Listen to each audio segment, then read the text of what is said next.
E já que falamos de ônibus, deixa eu pular para o transporte, que interessa a milhares e milhares de ouvintes da Band News FM, que é a questão do transporte aquaviário. Eu não vou ficar voltando tanto no tempo, porque eu sei que o Briggs está aí para isso. O próprio Vinícius Donola estudou muito esse assunto, para falar um pouco sobre a relação da CCR Barcas com o governo do Rio de Janeiro. Mas, desde o pezão, ele já vem dizendo que vão abandonar a concessão. E a gente vem já há muito tempo com o Briggs sempre presente nisso, cobrando o governo do estado do Rio de Janeiro em todas as suas gestões, em tantos secretários.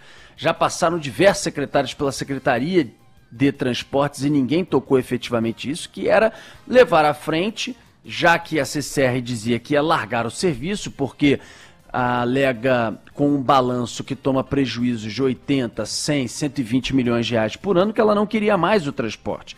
E vem avisando já há muito tempo que queria deixar o transporte. Não fizeram audiência pública, não avançaram com nada. 0 vezes 0 vezes 0, que é igual a 0. E aí eles disseram, então, em fevereiro de 2023, avisaram há mais de um ano isso, fevereiro de 23, acaba o nosso contrato, a gente está saindo fora. Mesmo assim, não fizeram nada. Qual é o fato novo agora, depois de tanto embromation, tanta enrolação? O governador reeleito Cláudio Castro disse aqui na Band News FM que estava tudo tranquilo, tudo acertado, tudo combinado com a CCR Barcas, de que eles iriam manter a operação, mesmo em fevereiro do ano que vem, por mais tempo, para que eles fizessem esse período de transição e escolhessem outra empresa.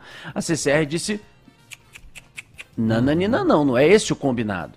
O governo vem tentando estender o contrato e dizendo o seguinte, vamos estender o contrato por tempo indeterminado, sem eu colocar uma data, porque aí eu tenho o tempo que eu precisar na minha incompetência e má gestão para eu poder passar para outra empresa? A CCR disse não. E agora, a CCR acaba de protocolar na Secretaria Estadual de Transporte, nesses últimos dias, dando um ultimato ao governo do estado, dizendo, se até o dia 11 de novembro, daqui a mais ou menos 2 semanas, um pouco menos do que isso, se até o dia 11 de novembro vocês não definirem prazo para eu sair, posso até estender um pouco de fevereiro, 6 meses, 1 ano, mas você tem que dizer um prazo máximo. Esse negócio de tempo indeterminado não é aceito pela CCR. Se vocês não definirem algo até dia 11, eles batem o martelo e saem em fevereiro, seja com transporte ou não. Porque a alegação da empresa é que você tem contratos que você tem que, com antecedência, cuidar deles, seja pela extensão, seja pelo rompimento.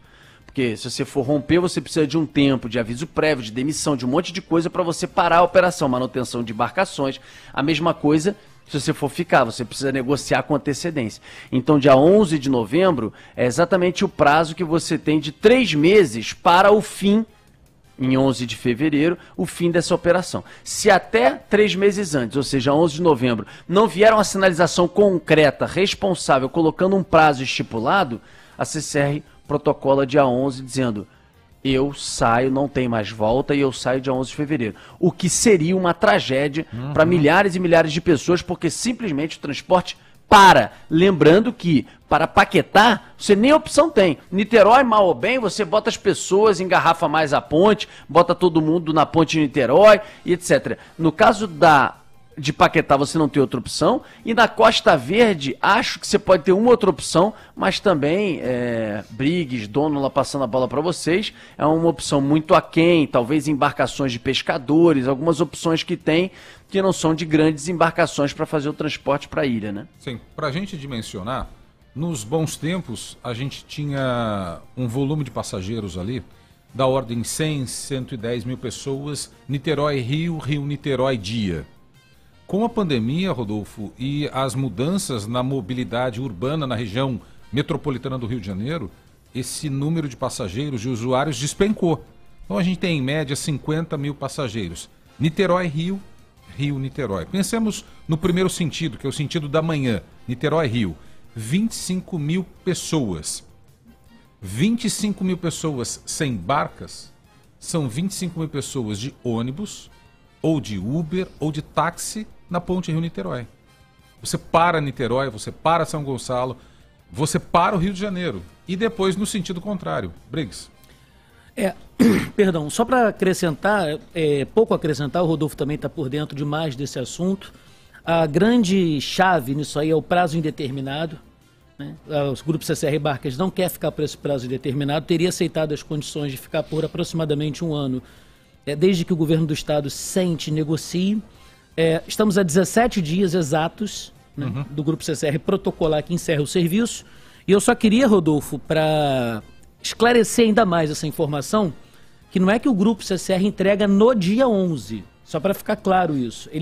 O serviço continua, ele não vai mais operar, mas ele entrega o serviço em fevereiro de 2023. Então, só para deixar claro, né, para a gente não fazer nenhuma confusão... Mas foi o que eu falei, dia 11 de novembro eles protocolam e dizem que largam em fevereiro. Não, você se falou, nada for feito até lá. Você foi perfeito, eu só estou confirmando que quando você fala assim, eu saio no dia 11, você está certo. Eu só estou ratificando o que você disse, né, para não dar nenhum tipo de dúvida para a nossa audiência. Mas o teu raciocínio foi perfeito. Hoje a dívida que o Grupo CCR diz que o governo do estado tem com as barcas gira em torno de 1,2 bi.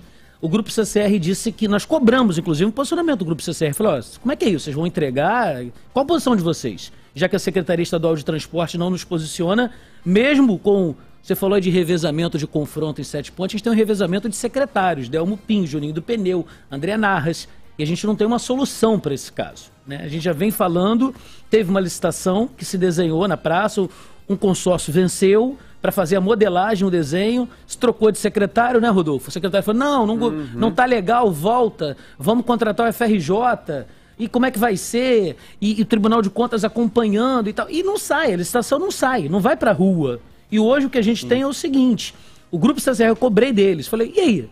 Olha, nós abrimos mão da margem de lucro em torno de 8%, palavra do Grupo CCR, estamos abrindo mão dos ativos, das embarcações e dos estaleiros, apenas estamos exigindo a volta do que foi investido, o aporte, que é o que está em contrato. Só isso, para a gente ficar mais um ano. E queremos um prazo de um ano. O governo do estado não sinalizou sobre essa negociação dos ativos, porque é muito complexo. Você estende um ano, mas quem vai ficar com os ativos? Quem fica com os estaleiros? Quem administra? Passa para quem? Né, o Dônula? Sim. Precisa alguém sentar e falar assim, olha, é assim, assado, e o prazo é X. Com um detalhe, o contrato, ele vence em fevereiro. Isso. Mas é um contrato que, do ponto de vista jurídico, legal, Rodolfo, ele é nulo. Há um acórdão, uma decisão em segunda instância, caro ouvinte, que torna esse contrato de 1998 nulo. Então, é muito difícil você questionar, inclusive na justiça, um contrato que, para efeito legal, não existe. Seus efeitos são nulos.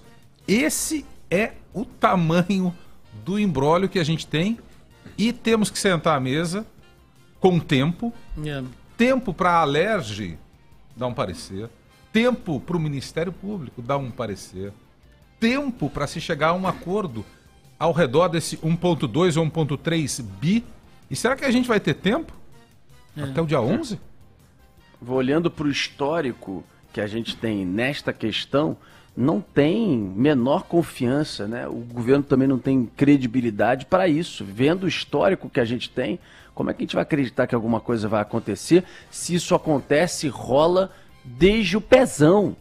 Desde o pezão. Que o Tribunal de Contas lá atrás impugnou, lembra, Rodolfo, a licitação? Lembra do pezão? Exatamente. Falou que tinha irregularidade. Exatamente. Ó, anota aí, hoje é dia 25 de outubro. Anota. Se o governo do estado não se mexer e o Grupo CCR Barcas entregar no dia 11, sabe o que a gente vai ter? Uma contratação emergencial com dispensa de licitação. Pode anotar. Anota e copia. Mas ao contrário de outras áreas como limpeza, como segurança... Esse serviço é diferente. É um serviço diferente. Não é que assim, o dono largou, pega ali o Briggs do lado, entre assessoria de imprensa. Você não tem. Qual o grupo que tem aí no Brasil disponível nesse momento para dia seguinte pegar uma operação como essa e botar para funcionar com as peculiaridades? Também, né? Exatamente. E só 4 são do governo do estado, o resto é da CCR. Manutenção, cuidar de estaleiro, equipe, tripulação, tripulante para poder navegar ali. Então, assim, não é uma coisa que você começa a operar do dia... Além da parte toda administrativa, financeira, lidar com o Rio Card, com dinheiro que é repassado por bilhetagem eletrônica, o próprio controle dessas estações de barcas, a grade de horários. Olha, meu amigo, é uma confusão que, assim... Se você faz o processo correto, você tem que botar uma empresa preparada para fazer uma transição nisso durante meses para entender o que está acontecendo. Olha, é de um amadorismo o que está sendo realizado no âmbito do transporte do Rio de Janeiro a nível estadual. É de um amadorismo. Porque, veja, isso é só representação. Se você for olhar na questão dos trens, que também tem sido já um tema há muito tempo e também não tem solução, você vai ver um cenário muito igual ou pior, porque no caso dos trens os problemas estão acontecendo todos os dias e ninguém bota a mão lá para resolver. Promete, fala, como o governador disse aqui, que ia lá, que ia sentar, que ia resolver, que ia discutir, que estava negociando com a Supervia, mas não resolve. E não tem nem a desculpa de que está em segundo turno, já foi reeleito. Então, outro dia a gente questionava também, que a gente gostaria de entender um pouco melhor como é que é estipulado o valor, por exemplo, das passagens intermunicipais que são determinadas pelo DETRO, que é um braço do governo do estado. Cadê? Qual a explicação para preços tão altos como esses? Esses preços estão corretos? O valor do quilômetro está correto? O Briggs outro dia fez um cálculo aqui no ar com a gente. Tinha que ter subsídio do estado ou não? Tinha que reduzir essa passagem? A concorrência tinha que aumentar? Então, veja, a área de transportes, olha, quem ainda vai um pouco melhor e tudo, tem menos problemas é o metrô. Pelo menos pelo que a gente recebe no dia a dia dos ouvintes. Mas, realmente, estamos diante de uma situação terrível em vários transportes ou em serviços que deveriam ser cuidados pelo governo do estado. E nada, hein? Olha essa informação que a gente teve sobre a perspectiva de barcas aí com prazo até o dia 11 de novembro. Lacerda, você ia complementar aí, desculpa. Que isso, perdão. Em relação ao usuário também, quando lá atrás a Barcas SA assumiu a operação, a gente tinha uma concorrência. A gente tinha a Barcas SA, tinha o Juboquete e tinha o Aerobarco.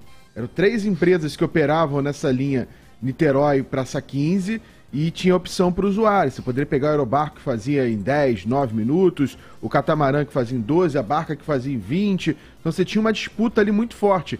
E aos poucos a CCR foi entrando e retirando esse serviço, né? Faliu o Aerobarco, depois comprou a estação do catamarã, expandiu e ficou só uma empresa operando. E que pode sair e o usuário ficar sem serviço nesse momento. E com um detalhe, o serviço já era deficitário. Com a pandemia, esse rombo aumentou. Quer dizer, um serviço que precisa ser, e mundo afora, via de regra, é subsidiado pelo governo. O problema é que você tem um clima de total insegurança do ponto de vista financeiro e jurídico. Então, ainda que a gente tenha uma bomba relógio a ser trabalhada para 2023, 2024 a pergunta é: quem vai ficar com essa bomba? Quem vai assumir esse serviço?